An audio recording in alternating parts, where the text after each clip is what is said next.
Eu vou trazer para vocês 3 casos clínicos de pacientes meus que ainda estão em acompanhamento terapêutico, e o meu intuito aqui é passar pela psicoterapia tomista em diferentes fases da vida. Então, nós vamos ter o caso de uma criança, que atualmente tem 12 anos, mas começou a psicoterapia com 10, de uma adolescente de 16 anos e de um adulto de 27 anos. Na época em que essas intervenções que eu vou trazer aqui para vocês ocorreram, todos os 3 pacientes estavam em acompanhamento presencial e semanal. É importante fazer um adendo logo no começo de que eu não pretendo de maneira alguma esgotar esses casos clínicos aqui com vocês. Isso seria praticamente impossível pelo tempo e porque eles ainda estão em acompanhamento. E também, de maneira alguma, esgotar as possibilidades de intervenções dentro da psicoterapia tomista. Eu poderia trazer aqui mais 1000 exemplos de pequenas doses de verdade de Santo Tomás que cabem dentro de um processo terapêutico.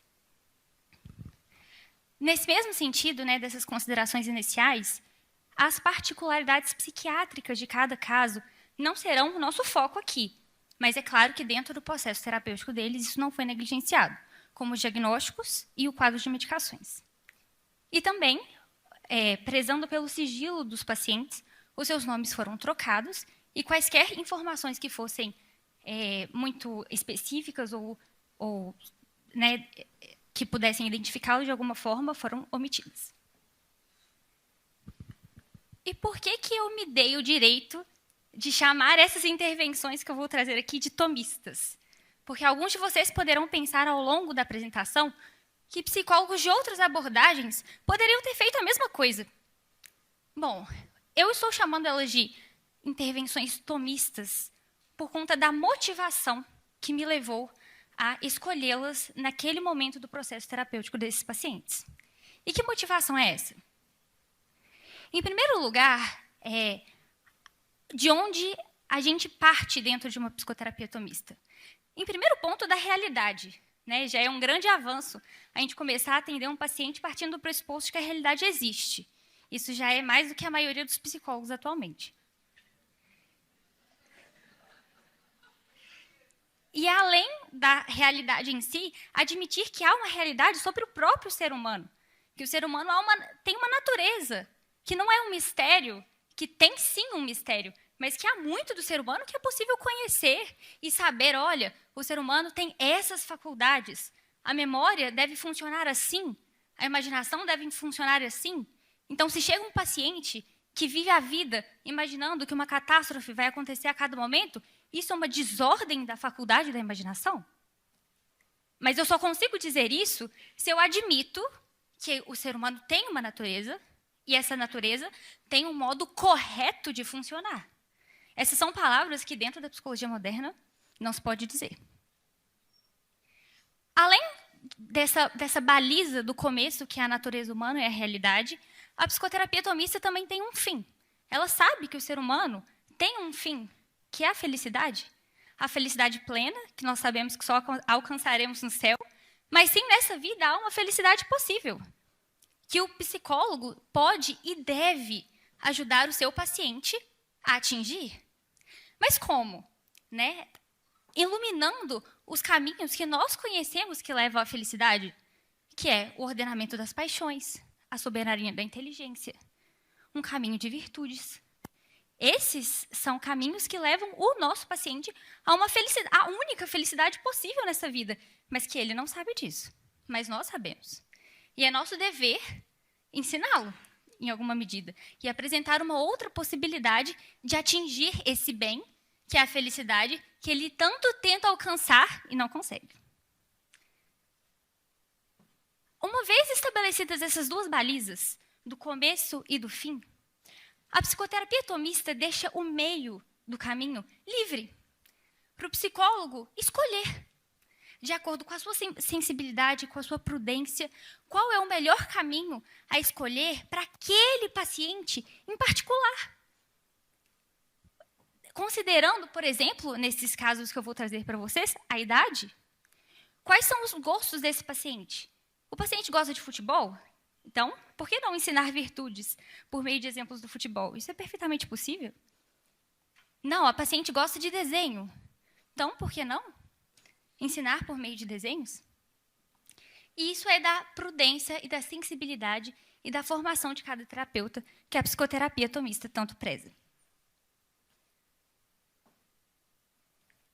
Bom, vamos começar com os casos propriamente ditos. O primeiro caso é da paciente Eliana, uma criança, como eu falei, atualmente com 12 anos, iniciou seu processo terapêutico com 10. A mãe procurou pela psicoterapia por causa de um grande número de brigas que estavam acontecendo entre as duas dentro de casa.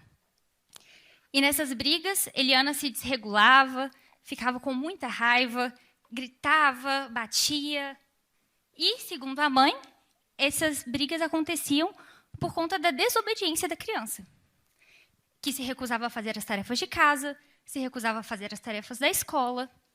Então, as duas estavam vivendo em pé de guerra. E a mãe chega desesperada para a terapia, falando, pelo amor de Deus, resolve minha filha. No início, quando Eliana chega para a terapia, ela está sentada assim na cadeira da recepção, toda encurvada, e aí, né, a psicóloga infantil vai tentar fazer uma média, né, vai tentar, né, convencê-la de que ela está ali é uma boa ideia.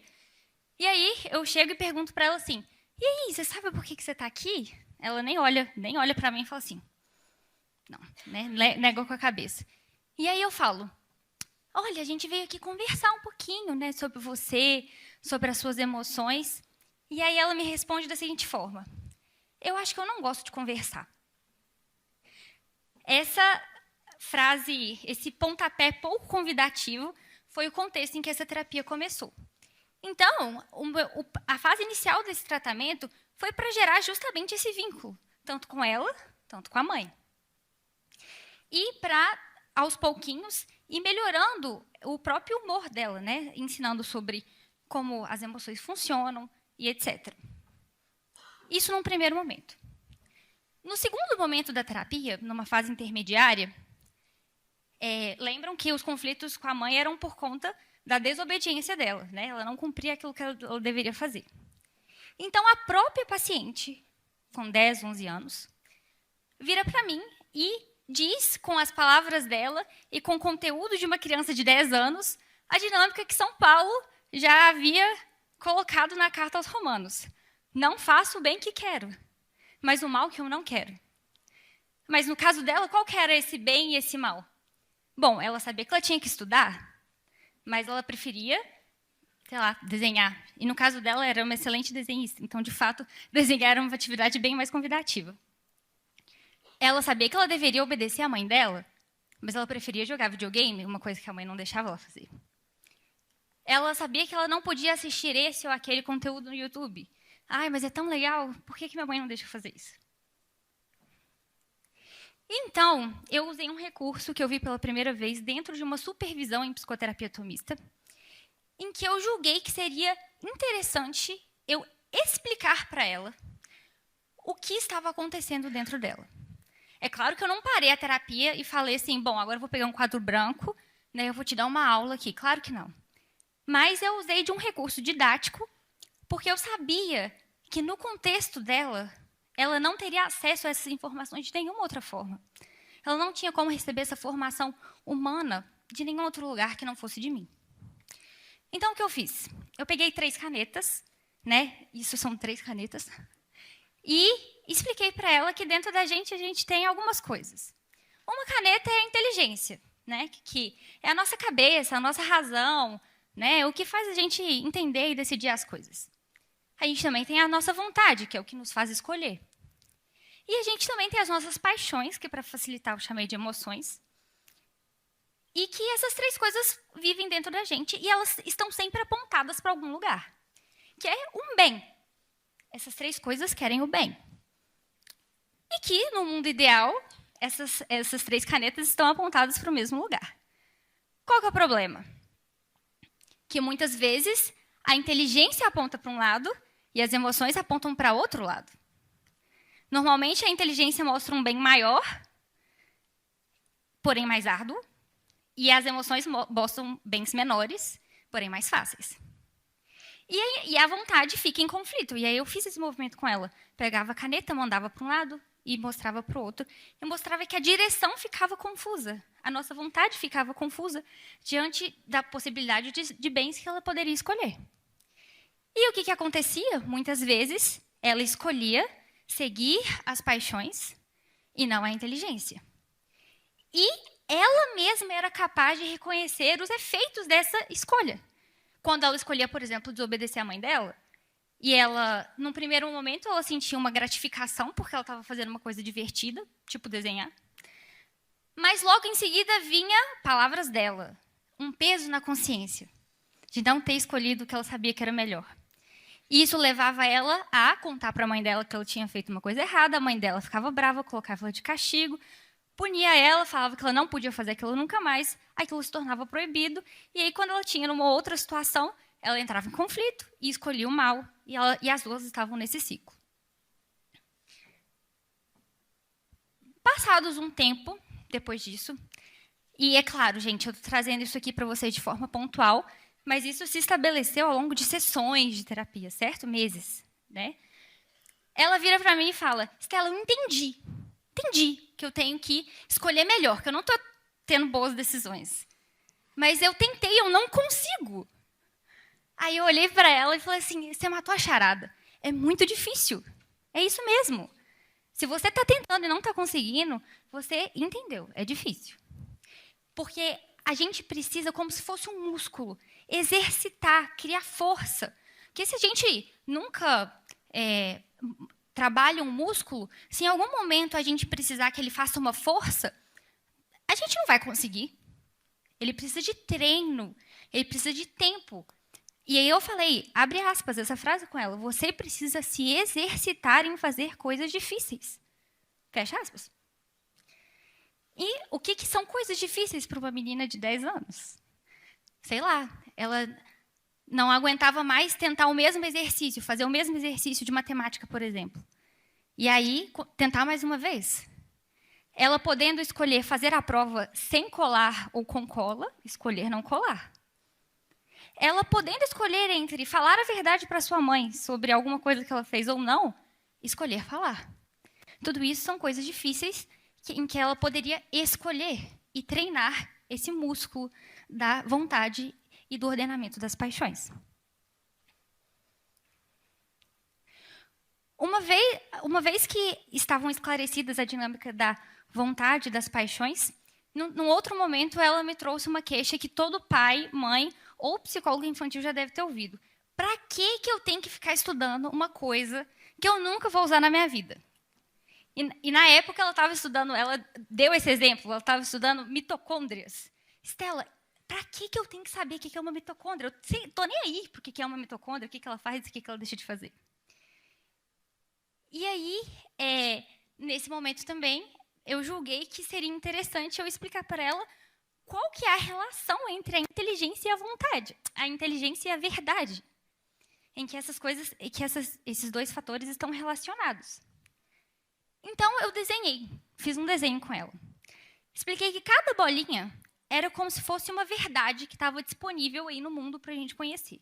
Então, uma bolinha era quanto era 7 vezes 5. E na época ela também estava aprendendo tabuada, que era pior ainda, porque a mãe dela ficava fazendo listas e listas e listas das mesmas contas. Ela não estava aguentando mais. Mas, enfim, uma bolinha dessas era 7 vezes 5. A outra bolinha é o que é uma mitocôndria. A outra bolinha é quem descobriu o Brasil. A outra bolinha é, por exemplo, a ortografia da palavra exceção. Cada bolinha dessas era uma bolinha de conhecimento, de verdade, de conhecimento verdadeiro. Porque nós sabemos que é possível conhecer a verdade. A verdade com V maiúsculo e verdades, por exemplo, sei lá, esse copo de água existe. Isso é verdade. E é possível conhecer isso, certo? E na medida em que ela ia colhendo essas pequenas verdades, que para ela estavam disponíveis pela escola, porque onde mais que ela ia encontrar esse conhecimento? Né? Por meio da escola. A inteligência dela ia crescendo. E aí eu fui fazendo esse desenho com ela. Crescendo e a ponto de ela se tornar cada vez mais capaz de conhecer verdades.